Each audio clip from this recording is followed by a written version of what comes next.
bahwa perlu ditegaskan kembali sejak adanya pelaporan tindak pidana yang dilaporkan oleh saksi pelapor, saksi Rudiana, sebagaimana laporan polisi LP-9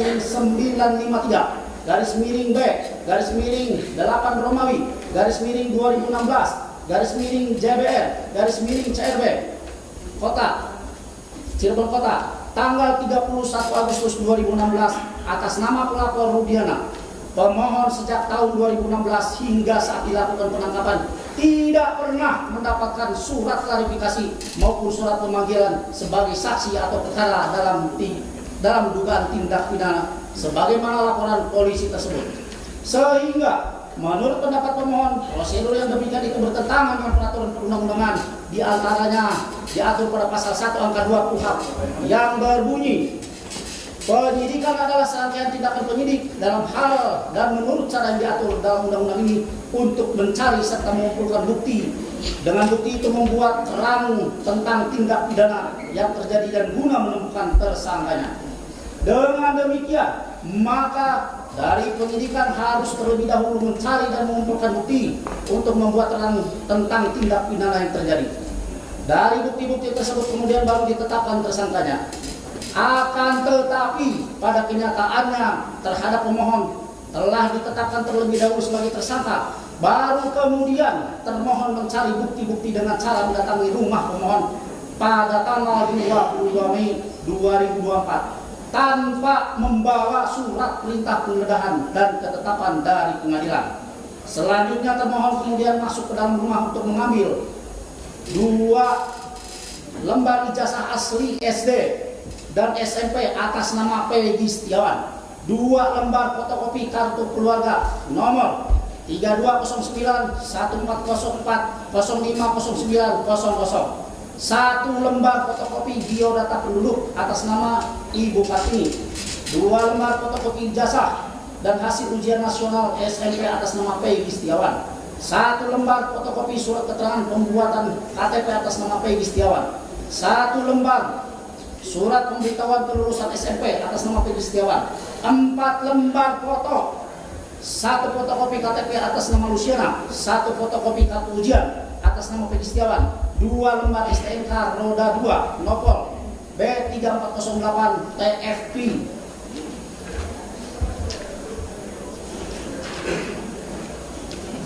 dan B6247 TIK beserta 2 kunci kendaraan, 1 lembar asli surat kelahiran atas nama Peggy Setiawan, 1 kartu KIP atas nama Peggy Setiawan, 2 buku rapor asli SD dan SLTP atas nama Peggy Setiawan, foto dan 2 dus HP Infinix dan Samsung Galaxy A05.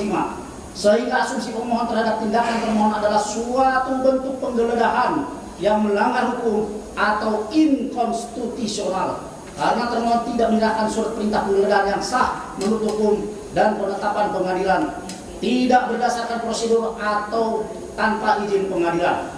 Termohon mengambil garis miring menyita ijazah, KTP, STNK, foto dan lain-lain dengan tidak jelas dasar hukum pengambilan garis miring penyitaan tersebut.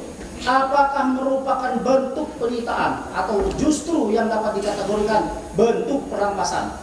Karena pihak keluarga hanya diberikan secari kertas, bukan surat berita acara penyitaan. Selanjutnya terbukti juga termohon baru memanggil para saksi untuk dimintai keterangan setelah pemohon dinyatakan sebagai tersangka. 11. Bahwa perlu diketahui pemohon secara nyata memiliki nama Peggy Setiawan sebagaimana tertera dalam kartu identitas pemohon yang dapat dibuktikan dengan KTP, ijazah dan dokumen pribadi lainnya, bukan atau tidak dijuluki alias peong seperti yang ditetapkan oleh termohon dalam daftar pencarian orang DPO. 12. Bahwa kemudian pemohon ditangkap di Babakan Tarogong, Kecamatan Bojongloa Kaler, Kota Bandung atau di sekitar Bandung atas dasar surat penetapan daftar pencarian orang DPO yang dimiliki termohon nomor DPO /88/9 Romawi /2016 Ditreskrimum tanggal 15 September 2016 yang memuat nama diantaranya Peggy alias Peong. Namun faktanya bila dicocokkan dengan identitas pemohon sangat tidak cocok. sehingga pemohon beranggapan bahwa tindakan penangkapan yang dilakukan termohon kepada pemohon adalah keliru dan sewenang-wenang. Hal ini melanggar hak asasi manusia, oleh karenanya juga melanggar KUHP, sehingga dapat dipastikan bahwa tindakan termohon menangkap pemohon di Bandung itu adalah salah. Dengan demikian, maka permohonan pra peradilan ini haruslah dikabulkan dan dinyatakan pemohon haruslah dilepaskan dan dipulihkan nama baiknya. 13. Bahwa sebagaimana diketahui pemohon tidak pernah dilakukan pemeriksaan dalam kapasitas pemohon sebagai saksi atau calon tersangka. Akan tetapi pemohon langsung dilakukan penangkapan dengan sebagai saksi oleh termohon. Sehingga tidak dengan seimbang pemohon dapat melakukan klarifikasi terhadap apa yang dituduhkan kepada pemohon.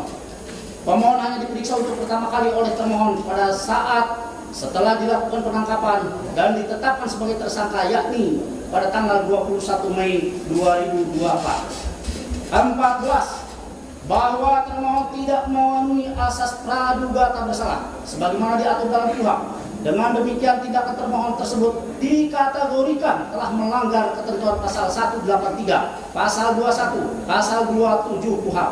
Artinya cacat prosedur dalam penangkapan pemohon sebagai tersangka. Atau dapat diartikan juga bahwa termohon telah berbuat sewenang-wenang dan melanggar aturan undang-undang dalam penetapan pemohon sebagai tersangka.